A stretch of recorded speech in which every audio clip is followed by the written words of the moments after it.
Hello and welcome back. I'm Nicole, a cottage witch, and this is my July wrap-up for both tarot and books this time. I know I've separated them sometimes before if I've got a lot, but this time I just have the one tarot, the Lioness Oracle Tarot, which is beautiful because I've been using it for the tarot readathon the last couple of weeks. And so there's one card per week that's the signifier for the whole team, the Pentacles team, and then all the other cards I pick for various book prompts. And it's just, I love this deck. I've only had it for about a month. Oh, I can take that sticker off. But I really like her style here. So yeah, this is the only deck I've used for both this and just sort of like daily draws. Yeah, it's beauty. So that's my only tarot deck for the month. And then the books I've read this month. So the books I read this month are, there are a bunch of them. This is the only one I didn't finish, and I'm not really sure yet if I'm going to get rid of it or not. Because it might be one of those where I'm just like not in the right headspace to read it, or I wasn't in the mood to read it. I don't know. Because there are a lot of people who love it and apparently think it's phenomenal. So I don't know what's wrong with me, or if it's just not the book for me. So I might hang on to it and try it again another time. I got about that far in. So I don't know, about 100 odd pages in, and I just didn't want to keep going. So I didn't finish that one. And then I read The Jewels of Allah by Nina Ansary. I follow her on Instagram. She's lovely. She posts a lot of just interesting things about Iran. And this is the untold story of women in Iran. And it's quite good. I think it was her PhD thesis or something? Anyway, she reworked it for like a non-academic audience. So it doesn't come across as too academic writing wise. But she goes through a lot of myths. So let me see if I can find some misconceptions. So during the Khomeini era, women were totally oppressed. That's one myth. That was a really interesting one, actually. There's a lack of common ground between secular and religious women. Iranian women didn't advocate for their freedom until recently. Actually, there have been Iranian feminists since as long as there have been European feminists.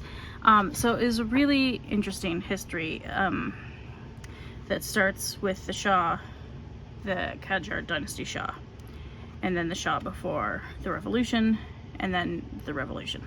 And she highlights a lot of people who've done really interesting things for the progress of women. Most of them are women, but occasionally, like towards the end, there are more and more Iranian men getting involved in the fight for women's freedom, which is really cool. And also some of the misconceptions in the West, like I didn't realize certainly that when the Shah had banned the veil, that meant that some women just didn't leave their apartments or their homes at all. So they were basically living in seclusion for years, unable to go to school or have a job or anything like that because their families wouldn't let them leave the house. And so under Khomeini, even though it's more restrictive in a lot of ways, actually they could leave the house and get an education. And now the women of Iran are incredibly well educated. Like they've got incredible literacy rates, incredible graduate school rates. It's really impressive. And so they're fighting away. And this doesn't even consider the recent women life freedom movement. It goes up to the 1 million signatures campaign. And then in the back is a list of women she'd highlighted on Facebook for about a year. And they're just throughout Iran's incredibly long history. She has the best voice on TV or movies. I could listen to her all day. She should read audiobooks. Maybe she does. I should look her up. But yeah, it's pretty cool. I liked it. And then I read The Color of Magic. Okay, so the last week of the readathon, I'd read so many books that were just astonishingly violent. Sexual assault, murders, all sorts of violence. It was a lot. So this was I need to read something cheerful already, for goodness sake. I'm going crazy. And it was fun. It was, I don't know if I need to reread it sometime or just get into the second one. I definitely will keep reading a few in the series. There are a few. I want to read the witchy ones and the one about death for sure. But there are like 42 of them or something. So I want to read the like Fantastic, Equal Rights, Mort, Weird Sisters, and Witches Abroad. Definitely. And then we'll see about everything else. But I think it took me, and I don't know if this is because of what I'd read just prior, but it took me until halfway through to be able to appreciate the humor of it. So for a while I was like, am I not getting into this? What's going on? And then it sort of clicked partway through. I was like, oh yeah, okay, I get it now. But yeah, it was good fun. And then I listened to the Tomboy Survival Guide by Ivan Coyote, who is a Canadian writer from the Yukon, and they've written quite a few books now, I think, but this was one that explored their sort of teenage year, like childhood through teenage years, early adulthood, gender identity sort of discoveries. And it's basically a memoir in a series of short stories, which was fun. And then I listened to In the Shadow of Wolves, which was less fun. It's a novel from a Lithuanian author whose name I'll put down below because I don't have the faintest idea how to pronounce it.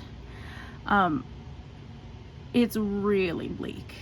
It's like the cover is all dead trees in the winter, and that's very much what it feels like. It's dark, it's cold, it's brutal. I mean, it's a bunch of kids who, after the Second World War and moving into sort of the communist occupation of Lithuania, were homeless and had to try and survive in the woods by themselves. And yeah, it's not a cheerful book to read at all. There was the main girl I can't remember her name off the top of my head. She was really interesting.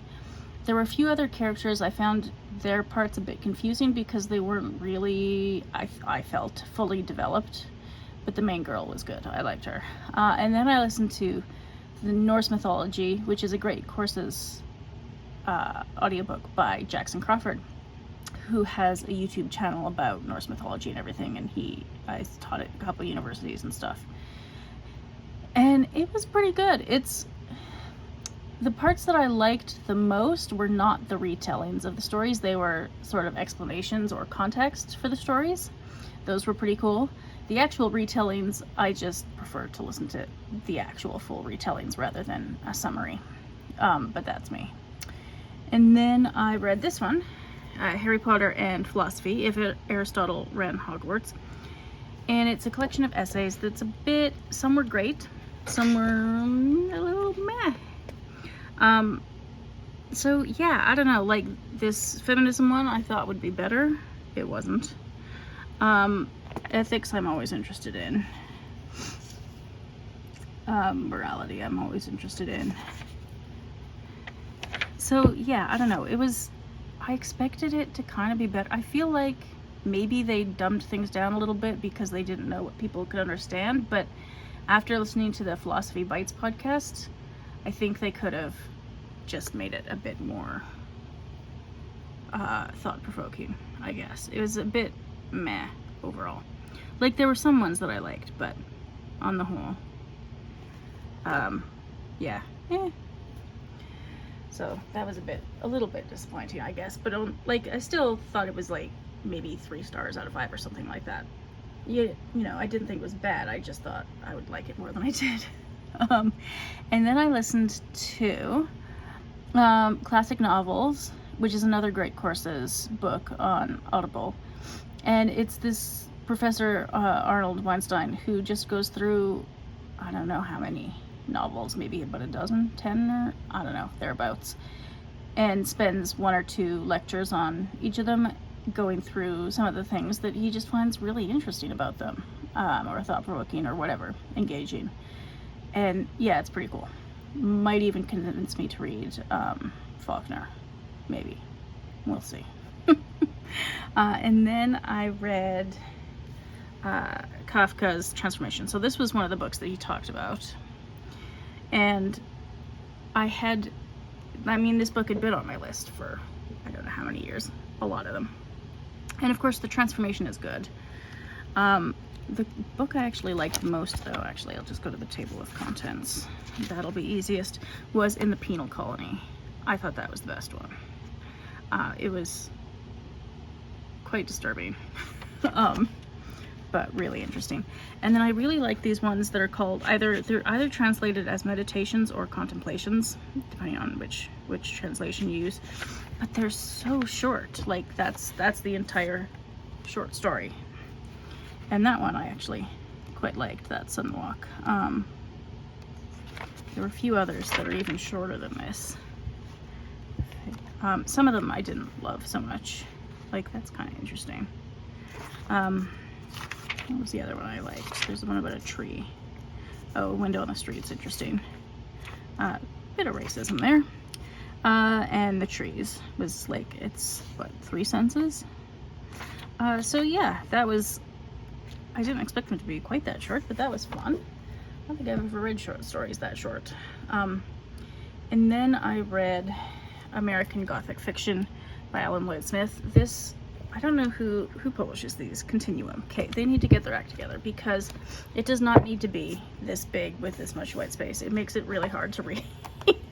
It's the most annoying format. I don't know why they did this, but it's ridiculous. However, the actual content of the book is quite fun.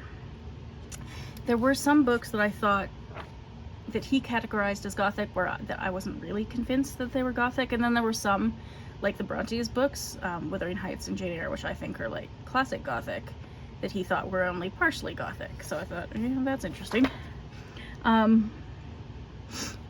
But there's a conversation at one point, in one of these last chapters, about whether Gothic is its own genre. And I think I kind of lean towards viewing it as an adjective that gets added on to other genres, like Gothic romance or Gothic horror or Gothic this, that, and the other. Literary fiction with Gothic elements or that kind of thing, you know. But yeah, it was interesting to read about. It was obviously very American focused, but it delved into some of the European origins, and also some of the just American cultural, like, psychology of where some of these ideas come from. And there are a few things, like apparently Edith Wharton has a ghosts collection, so I might have to read that. So I bookmarked a few things that either were interesting ideas or just books I might have to read for Goth Lit November. But yeah, it was fun. And I think by the end of the day, I will finish The Classics of British Literature by John Sutherland. And really that's like a survey course in British literature, starting from, what does it start from? Beowulf or something, I think, which is also a very cool book. And I'm maybe halfway through, but yeah, it's pretty good so far. It's a pretty straightforward just sort of overview. I'm not sure, it's exactly groundbreaking. It's interesting enough to keep me reading it, but it's not quite as much fun as the classic novels course. And then the last book I've got is Blackfoot Ways of Knowing, which I'm hoping to finish by tomorrow, which will be the last day of July. But I have to film this today because schedules. This is The Worldview of the Siksika-Tsitapi by Betty Bestian. And so I live on Blackfoot territory in Alberta, in Canada. And so I thought this was pretty interesting. So it gives you some context about the Siksika-Tsitapi, and then just all sorts of different cultural information that she's collected. Different types of knowledge, different ways of learning. And then this part I haven't gotten to, deconstructing the colonized mind, Eurocentered and Tsitapi identity. But that sounds pretty cool. I'm about halfway through. Well, more than halfway, because the end is all glossaries and footnotes and things. But yeah, it's really, really interesting. I don't know if the target audience for her is Nitsitapi people or other people or just anybody, but as somebody who lives on Siksika-Tsitapi land, it's, I think, you know, not unreasonable that I should know some of this stuff. So it's pretty cool. Yeah, enjoying that. So I think that's the end of my July. I've read so many books this month, it's ridiculous. Like, I think I've read more books this month than I've ever read in any month ever in my life for this tarot readathon. But it's been a lot of fun. I probably won't read as much next month because there are other things that need doing that I've put off to do this. But it was fun to get some of the read around the world countries marked off. I'll include a list down below of all the countries I read books from this month because it's pretty long, which is cool. I like it. And I've got some new ideas now for books from other countries, which is also fun. So anyway, that's that for me. Thank you for watching, and I'll see you next time.